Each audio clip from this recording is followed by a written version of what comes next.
and probably the worst possible mother-in-law that you could pick for a woman like this. Once again, as you said too, we kind of skipped it a little bit really fast.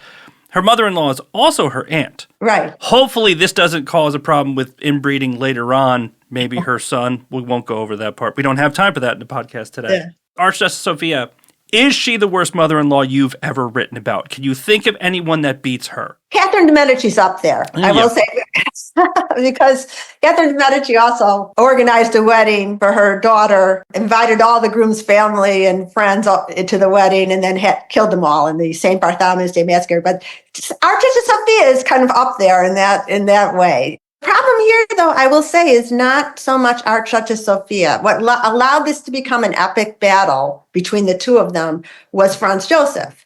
Franz Joseph actually was the emperor. At this point, he's in his 20s. He's married. He takes his mother's part every time. Archduchess Sophia had 4 sons, and Franz Joseph was the eldest, but all of the boys were completely cowed by her. The whole court was cowed by her. All the ladies in waiting, there were spies everywhere.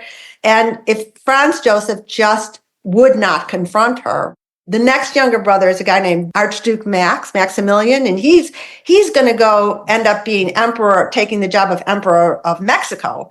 And when he decides to take that job, he knows his mother doesn't want him to do it. He's so afraid he can't tell her himself. He has to send his wife to do it. This guy is going to run an empire, and he can't. This is her effect. So, and Archduchess Sophia's effect. So all Franz Joseph had to do was do what most emperors do and say, Mom, thank you, your time's done. I'm going to go with my wife. But he did not do that. And it takes Sisi 10 years to finally turn the tables.